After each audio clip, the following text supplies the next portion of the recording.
Bien-aimés dans le Seigneur, bonjour. Recevez là où vous êtes la salutation venant des frères et sœurs de l'armée bleue.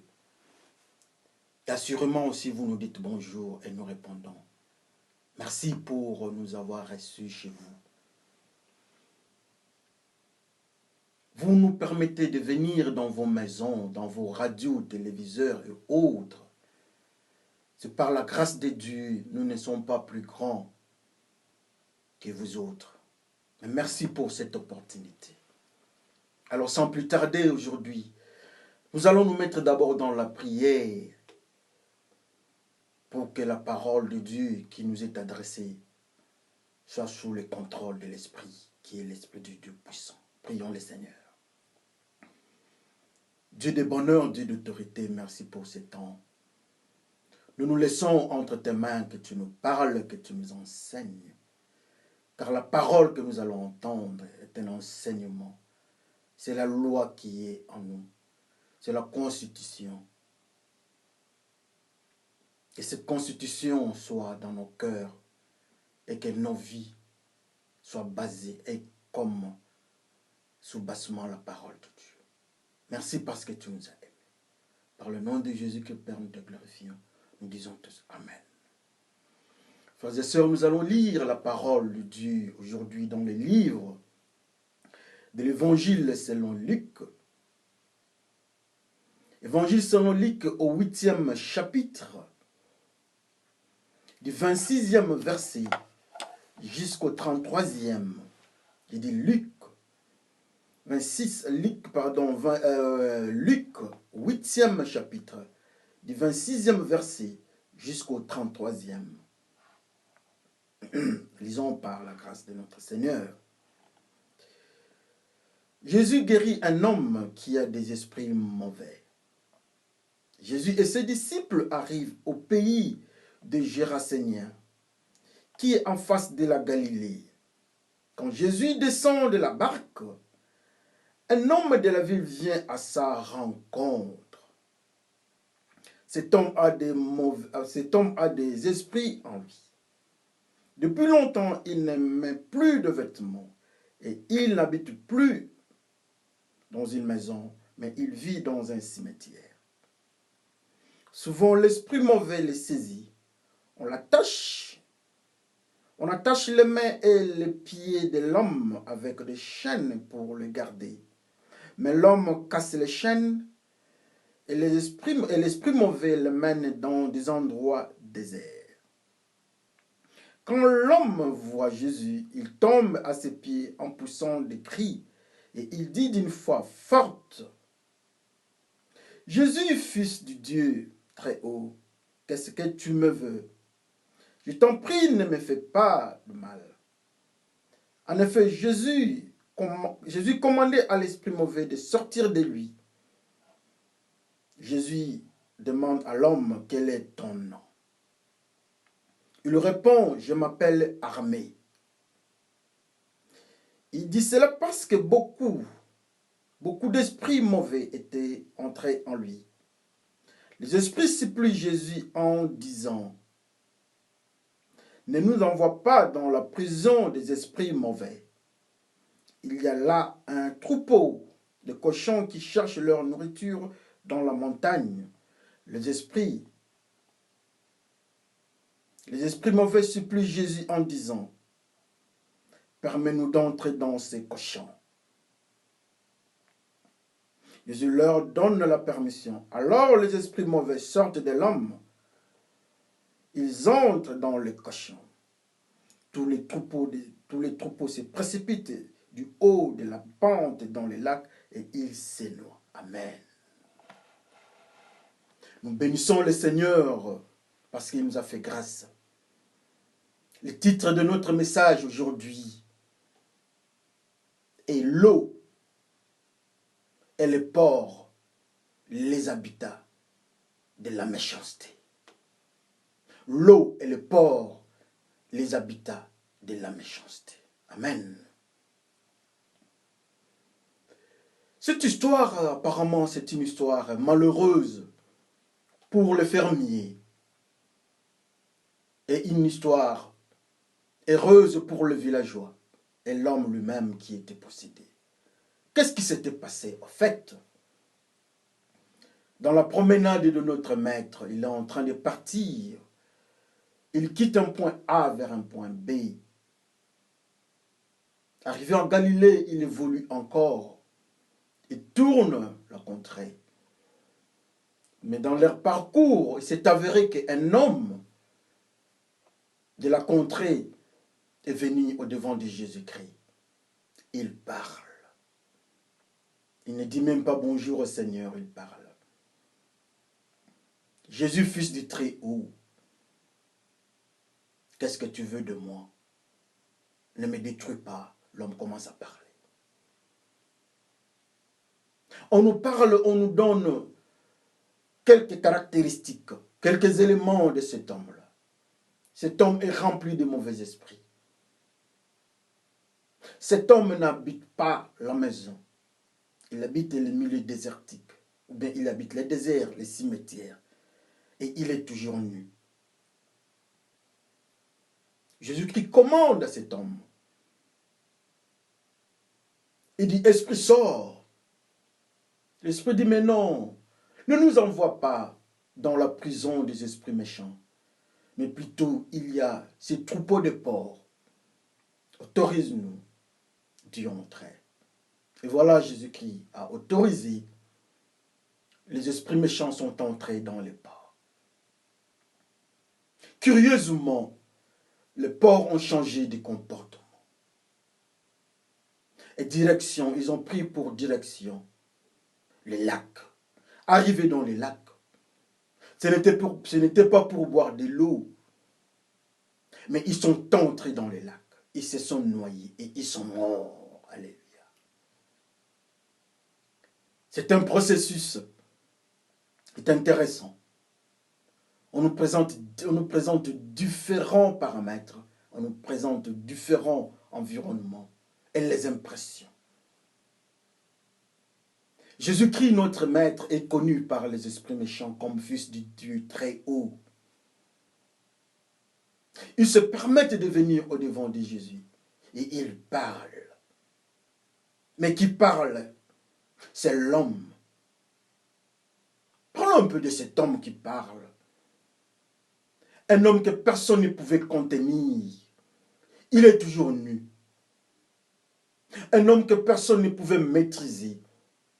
Il lui refuse d'habiter la maison, il habite les cimetières. Il habite le milieu désert. Ce sont les esprits méchants, qui l'amènent là-bas. Pourquoi ces paramètres-là? Pourquoi il ne veut pas porter les habits? Quel est le rapport entre les esprits méchants et les habits? Pourquoi ils veulent à ce que cet homme reste nu? Pourquoi dans les cimetières? Pourquoi dans le milieu désert? Parlons un peu de ces éléments-là, après nous allons continuer. Quand cet homme parlait, personne ne pouvait comprendre.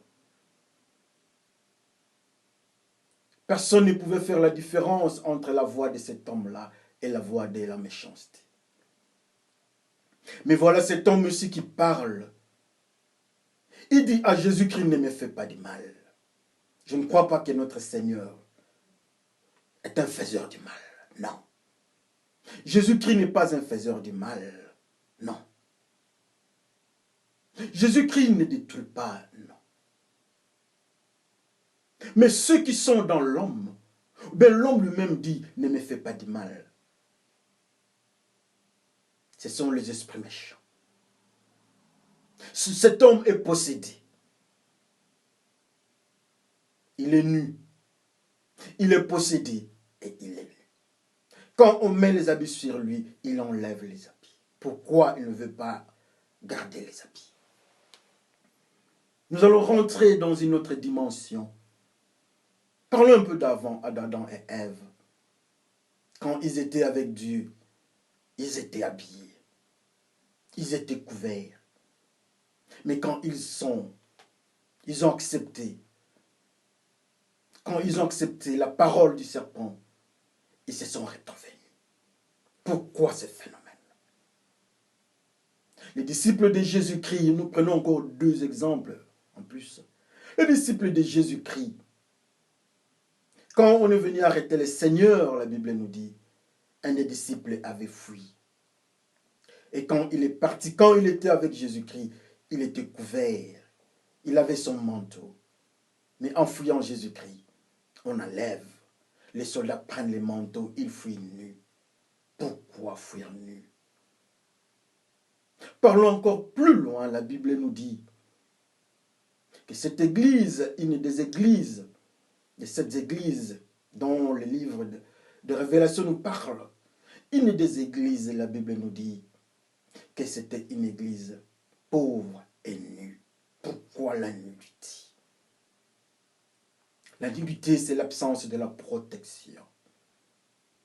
La nudité, c'est l'absence, tout le monde peut voir l'intimité. Et quand on voit l'intimité, on fait n'importe quoi, on n'est pas protégé. C'est comme la vie de cet homme, les possédés. Les esprits méchants sont dans l'homme. C'est leur habitat, comme notre titre l'indique. Ils habitent là.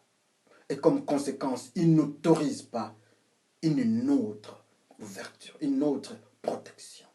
Une couverture, ils refusent. Et ça ne va même pas marcher. Quand Adam et Ève étaient enfants de Dieu, dans l'obéissance, ils étaient couverts, frères et sœurs. Ils étaient amis de Dieu. Ce sont des paramètres que nous devons mettre dans nos vies. Mais quand ils ont désobéi, ils n'ont plus écouté la parole de Dieu.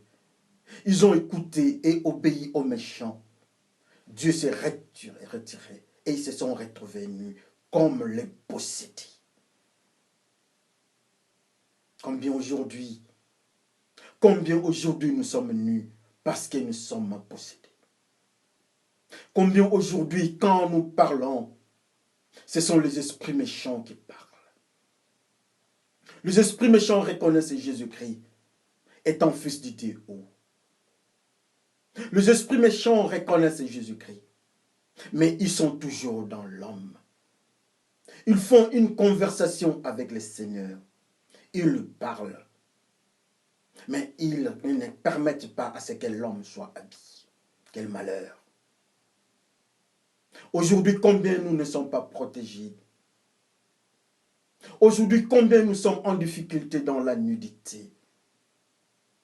Il y a une histoire malheureuse pour un couple. Le couple du soldat Uri-Létite. Uri avait sa femme qui s'appelle Béchaba. Le roi du monde l'a vue quand elle était nue. C'est le roi David. Et le roi sauta sur la femme d'Uri-Létite. Parce que la femme était nue. Voilà, cet homme, le possédé, n'est pas habillé. L'homme est nu. Et le roi du monde, on le contrôle sur la vie de cet homme. Quel malheur. Le roi du monde sont en train de prendre le dessus sur la vie de cet homme. Ils sont entrés. Cet homme est devenu leur temple. Ils n'autorisent pas à ce que cet homme habite avec les humains. L'homme change de comportement. L'homme habite des zones que la parole nous caractérise. Le milieu aride ou bien le milieu désert. Et l'homme part dans les cimetières. Le milieu aride, c'est là où le diable habite. Souvenez-vous encore, frères et sœurs. Jésus-Christ est mené dans le désert ou bien dans les milieux arides pour être tenté par les diables. Le diable habite le milieu aride, le milieu désert. C'est là où les esprits amènent cet homme. Dans le désert, il n'y a pas la vie qui est Jésus-Christ. Il y a le diable, il y a la mort. Combien aujourd'hui, quand on nous voit, nous sommes humains, mais dans le milieu spirituel, nous sommes dans des zones arides, là où il y a l'absence de Jésus-Christ. Combien aujourd'hui dans nos vies, amis, frères et sœurs, quand on nous regarde, il y a les malheurs, il y a la difficulté. Ce n'est pas parce que nous sommes riches ou pauvres, mais c'est parce que nous habitons un milieu là où Jésus-Christ ne met même pas ses pieds. Les milieux arides. L'homme possédé se trouve dans le milieu aride. L'homme n'est pas couvert, il est nu. Quel malheur! Le Saint-Esprit qui s'abat sur les disciples. La Bible nous dit que les disciples étaient couverts. L'Esprit descend sur eux. Mais pour cet homme, il est resté nu. Quel malheur!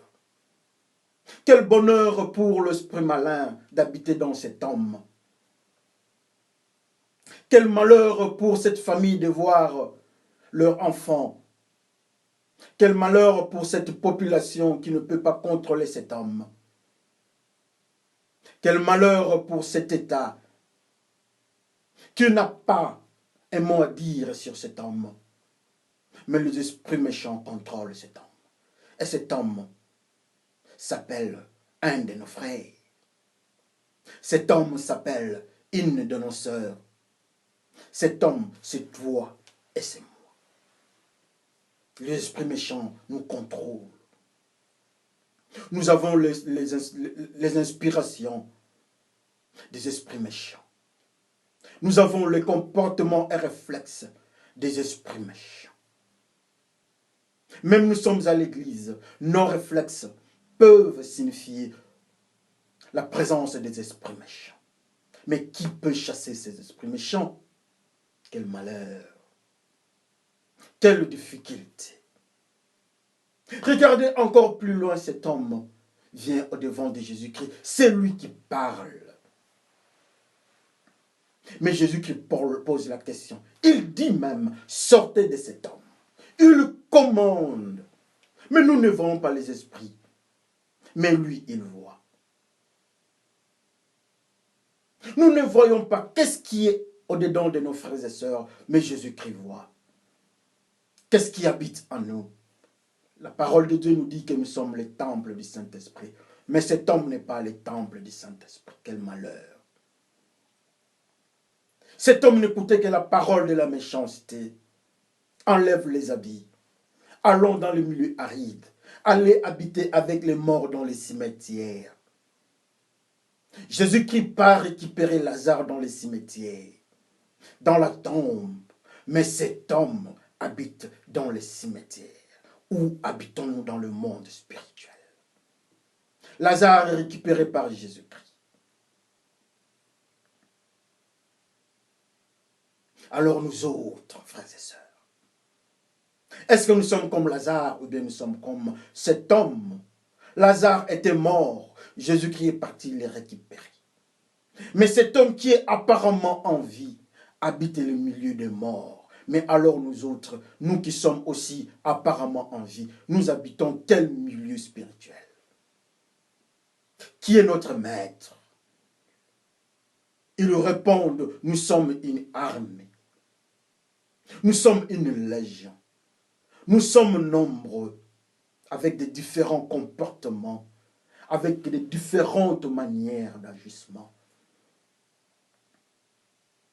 Il y a la drogue qui peut être là, nous ne savons pas.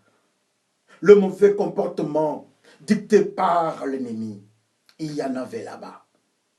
C'est pour cela que nous remarquons qu'avec la même personne, il y a la méchanceté, il y a la colère. La même personne peut voler, la même personne peut taper, la même personne peut faire n'importe quoi. C'est parce qu'en lui, il y a la légion, quel malheur. Toute une armée dans le corps d'une telle personne. Comment se débarrasser d'une telle armée? Impossible. Ils ont fait des années. Ils sont une armée dans le cœur, dans la vie, dans le comportement de cet homme. La parole de Dieu n'était pas dans cet homme-là, mais c'était l'armée des démons, des anges déchus. Il cherche là où habiter, il trouve le corps d'un frère. Et le frère a comme zone d'habitation les cimetières là où il y a la mort. Le frère a comme zone d'habitation là où le diable habite les déserts. Les frères n'est pas couvert. Est-ce que nous pouvons voir nous-mêmes nos vies? Est-ce que nous pouvons constater notre environnement? Est-ce que nous pouvons voir nos manières d'agir? Est-ce qu'il n'y a pas une armée dans nous? Si oui, quel type d'armée? Est-ce cette armée est en train de parler au-devant de Jésus-Christ? Quel malheur cet homme. L'orgueil nous amène dans des zones arides. Ce comportement ne vient pas de Dieu, assurément. La haine, les avortements, ça ce sont le comportement des milieux arides. Là où on donne la mort, là où il n'y a pas d'obéissance à la parole de Dieu, c'est le désert. C'est là où l'homme habitait. On regarde le comportement désobéissant. C'est pour ceux qui habitent les déserts. Regardez le comportement et vous saurez vous habiter quel milieu. Dans le désert, dans le cimetière, ou bien nous habitons. Qu'on se regarde seulement. Cet homme vient au-devant de Jésus-Christ, mais la voix qui sort, c'est une autre puissance. Même quand nous prions, qui parle au travers de nous. Quand nous parlons, qui parle au travers de nous. Mais Jésus-Christ, le Dieu d'amour. Jésus-Christ, le Dieu de puissance, connaît celui qui est en nous. Notre ennemi n'est pas physique, mais les principautés qui sont dans le milieu céleste, dans le milieu aride. Ces principautés sont dans la vie de ses frères. Quel malheur! Dans la vie de nos enfants. Aujourd'hui, nous ne contrôlons pas nos enfants, leurs téléphones, leurs ordinateurs, nous ne contrôlons pas. Leurs relations dans la société, nous ne contrôlons pas. Quel malheur! Au moment où notre société est infectée, au moment où notre société est malheureuse, nos enfants, nous ne les contrôlons pas. Mais qui les contrôle? Qui habite nos enfants? Qui habite nos femmes, nos sœurs, nos frères et nos papas? Qu'on se regarde, que les pasteurs regardent dans quelle manière, de quelle manière ils se comportent dans les églises. Quel malheur le frère est possédé. Quel malheur le frère est possédé. L'homme dit à Jésus-Christ, envoie-nous dans les porcs. Qu'est-ce que les porcs? Le porc est un animal impur. Le porc, c'est une impureté dans le milieu spirituel. Regardez les animaux qui représentaient l'impureté. Il y a les porcs. Et voilà ses frères qui est possédé. La voix qui sort de lui demande à Jésus, ok, nous voulons quitter cet homme, mais donne-nous une autre habitation qui s'appelle le porc. Jésus-Christ dit, pars, ou bien partez. Pars le troupeau. Le groupe de démons quitte cet homme.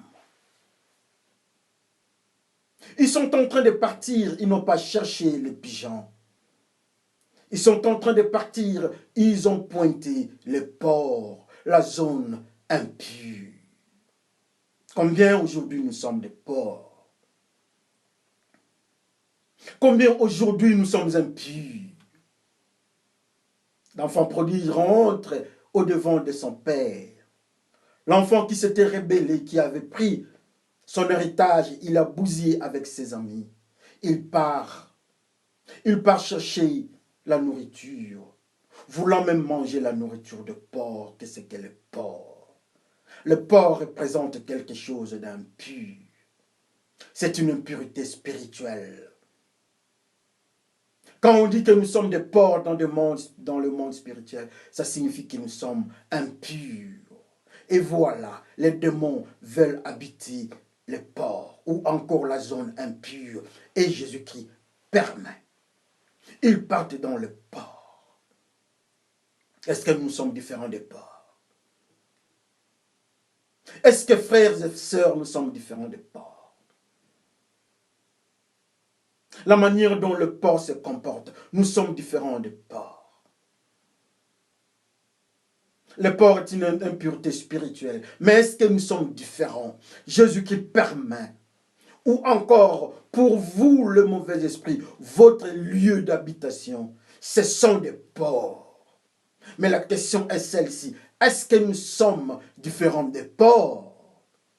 C'est pour cela, dans notre intitulé, nous avons dit, le porc, l'habitat. Nous avons donné 2 habitats. Mais nous disons, parlons de porc, habitat de mauvais esprit. Alléluia. Le porc, habitat du malin.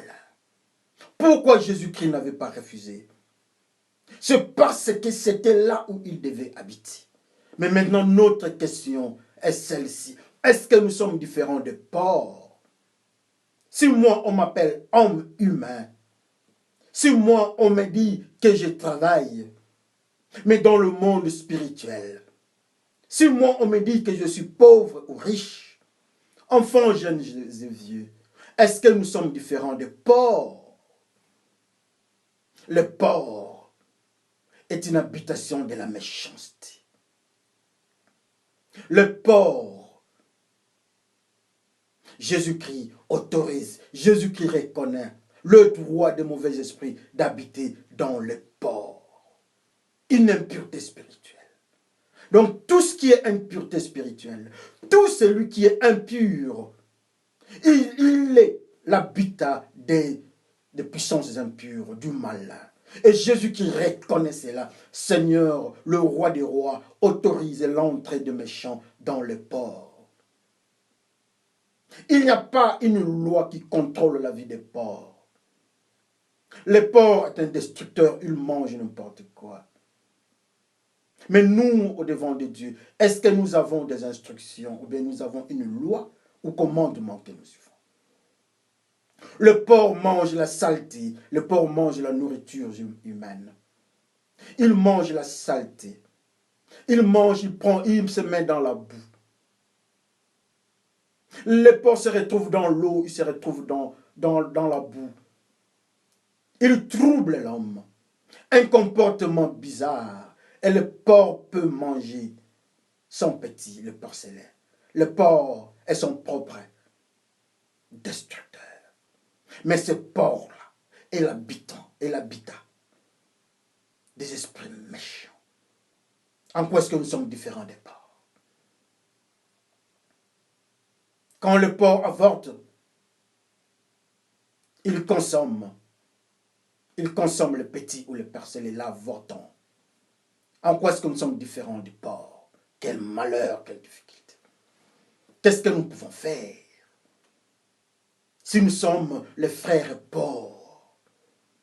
Résister aux malins? Nous ne saurons pas, parce que le Seigneur leur donne l'autorité. Allons vers le porc. Jésus-Christ dit oui, allez vers le porc. Mais ce qui nous intéresse encore, quand ils sont entrés dans le porc, et le porc et les esprits méchants, tous se précipitent dans l'eau. C'est intéressant. Les esprits méchants dans le porc change de comportement, destination, l'eau. Ils descendent dans les lacs. Quand ils sont descendus dans les lacs, la Bible nous dit qu'ils se sont noyés dans la mort. Pourquoi dans les lacs? Le porc, une impureté dans les lacs. Souvenons-nous. Prenons toujours des références bibliques, nous allons bien comprendre les comportements de frère porc avec son ami, la méchanceté. Dans le livre d'Apocalypse, on nous dit qu'il y a l'eau qui représente Jésus-Christ, l'eau vive, la rivière qui sort du temple. Et il y a aussi l'eau, la rivière, qui représente les nations, des peuples, des langues, des tribus, sous l'autorité de la méchanceté du malin. Voilà, c'est cette eau-là que le frère Paul, est entré avec la malignité. Le porc entre dans le tribu. Le malin entre dans les tribus. Il est entré dans l'eau. Parce que dans cette eau, nous trouvons des tribus. Nous trouvons des langues. Nous trouvons des nations. Nous trouvons des peuples sous le contrôle de la malignité. Et la malignité est avec eux, dans les frères Paul, avec tout le monde. Donc ceux qui sont dans les cultures du monde, ils sont avec le malin. C'est ce que le Seigneur est en train de nous dire. C'est ce que le malin est en train de nous démontrer. Ils ne sont pas restés en dehors des eaux. Ils se sont précipités dans les eaux. Ils sont entrés. Jésus-Christ est venu avec le feu du Saint-Esprit. Mais eux, ils fuient dans les eaux. Ils entrent dans le milieu là où Jésus-Christ ne peut pas entrer. Jésus-Christ marche au-dessus des eaux, mais les porcs avec la malignité, ils entrent dans les eaux. Mais alors toi, tu es de quel côté? Jésus-Christ marcha au-dessus des eaux. Mais les frères porcs avec la malignité entrent dans les lacs. Alors toi, tu es de quel côté? Le frère Pierre dit au Seigneur, pourrais-je marcher? Pourrais-je venir? Le Seigneur dit, viens. Il a obéi. Il marche au-dessus des eaux. Mais quand le frère a douté, il commence à se noyer. Le doute à la parole de Dieu, c'est un péché. Et voilà le frère entre dans les eaux. Et voilà le frère voilà le frère est en train de se noyer. Il entre dans le milieu des porcs. Il entre dans le milieu impur parce qu'il a douté. Mais le Seigneur n'entre pas dans les eaux. Dieu n'autorise pas ce que les enfants d'Israël traversent la mer en touchant l'eau. Il sépare les eaux. Mais les frères qui sont dans la méchanceté, qui sont les temples de la méchanceté, se retrouvent dans l'eau.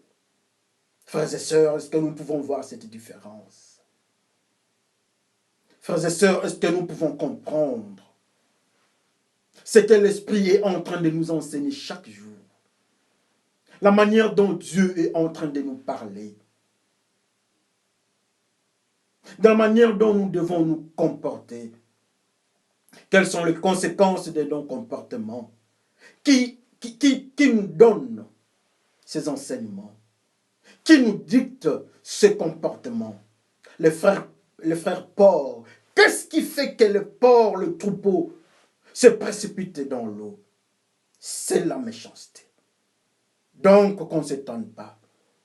Ceux qui sont dans les impuretés sont conduits par les esprits méchants. Alléluia. Ceux qui sont dans la malignité, leurs comportements sont dictés par les esprits méchants. Et les frères se retrouvent dans le milieu des eaux. Comme conséquence, les frères porcs sont morts. Mais la Bible ne nous dit pas que les démons, les esprits méchants sont morts. On nous dit que les porcs se sont noyés et ils sont morts.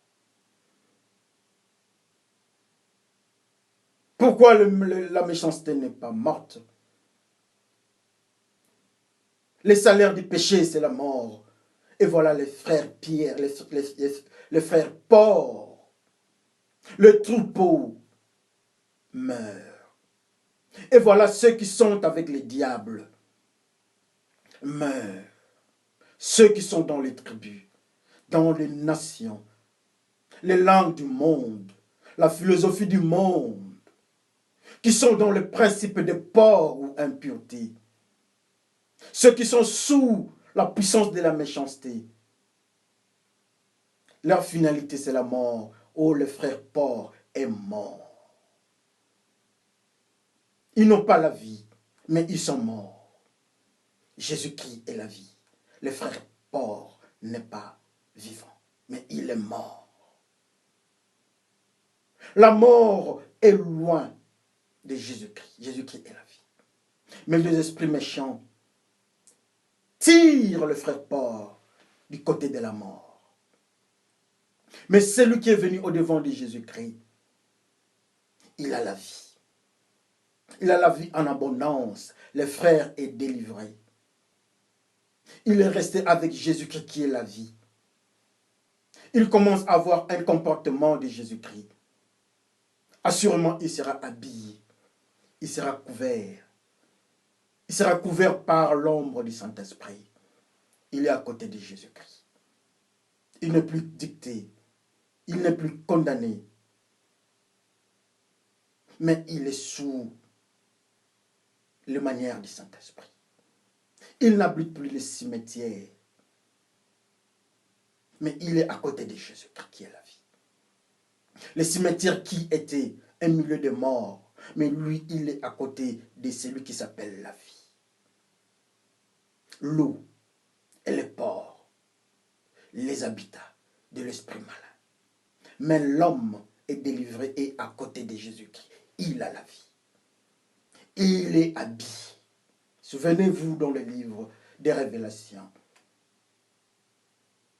Nous avons notre robe, nos robes, lavées par le sang de l'agneau. Nos robes sont là. L'homme était sans habit. Mais à côté de Jésus-Christ, Jésus-Christ lui donne la robe. La robe de la femme, de l'épouse. Jésus-Christ lui donne.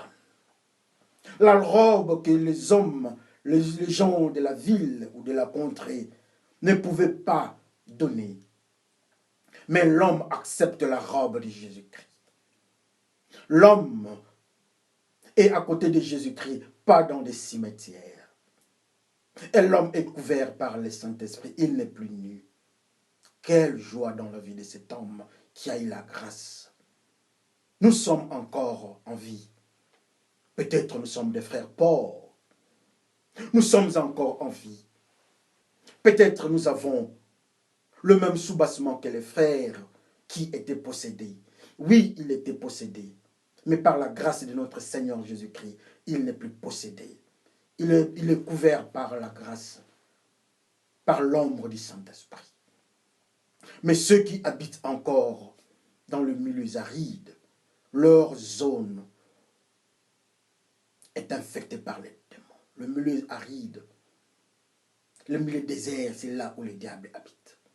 Mais Jésus-Christ vient nous tirer de cet habitat. Jésus-Christ n'autorise pas que nous soyons dans les eaux. Pierre est entré dans les eaux. Il était en train de se noyer. Les esprits méchants tirent Pierre dans leur monde. Mais Jésus-Christ est venu les tirer, les retirer. Jésus-Christ récupère Pierre. Et Jésus-Christ récupère les frères qui étaient possédés. Mais aujourd'hui, le même Jésus-Christ est encore là-bas. Il veut nous récupérer de ces lieux-là.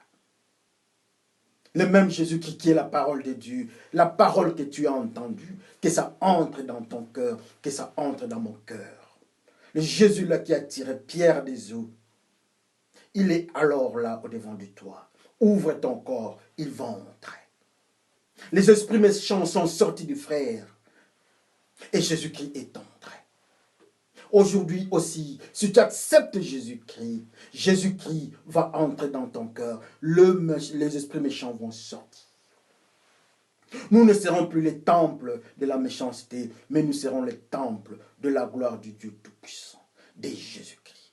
Parce que les esprits méchants quittent le corps qui accepte Jésus-Christ. Les chaînes qui étaient sur nous sont coupées. Nous connaîtrons la vérité, et voilà la vérité nous a franchis des mains de l'ennemi. L'homme qui était condamné, l'homme qui était sous les chaînes, mais avec Jésus-Christ, il est libre. Et cet homme-là, c'est toi, c'est ton enfant, c'est ta soeur, c'est ta mère, c'est moi avec ma famille, c'est l'Église, à une condition qu'on soit avec Jésus-Christ. L'homme, quand il a vu Jésus-Christ, l'homme approche Jésus-Christ. Mais quand toi tu vois Jésus-Christ, qu'est-ce que tu fais? Quand Jésus-Christ vient, les esprits méchants quittent. Et quand les esprits méchants quittent, c'est le Saint-Esprit qui entre dans la vie de l'homme. La grâce est encore là. Jésus-Christ frappe à nos cœurs. Il veut entrer dans nos cœurs. La grâce est encore là. Nous qui sommes les frères possédés, Jésus-Christ vient pour nous récupérer. Mais les frères pauvres, ce sont ceux-là qui sont l'habitat du malin, de la méchanceté. Alors comme conséquence, ils se retrouvent dans l'eau et ils vont se noyer. C'est la mort. Les salaires du péché, c'est la mort. Mais ceux qui sont en Jésus-Christ, ils sont habillés. Ceux qui sont en Jésus-Christ, ils sont libérés. Ceux qui sont en Jésus-Christ ne sont plus dans le milieu aride. Ils ne sont pas morts, mais ils sont en vie. Il est encore là au-devant de toi. Il t'appelle. Que le Seigneur te bénisse avec ta famille. Prions le Seigneur. Béni soit ton nom, Dieu de gloire, Dieu de bonheur. Que cette parole soit dans nos cœurs et tu nous enseignes. Soit notre puissance et soit notre grandeur. Guide-nous. Montre-nous ta face. Nous sommes malheureux parce que nous sommes possédés. Nous ne sommes plus couverts de la gloire du Dieu Tout-Puissant. Mais merci Jésus-Christ parce que tu es venu auprès de nous et délivre-nous.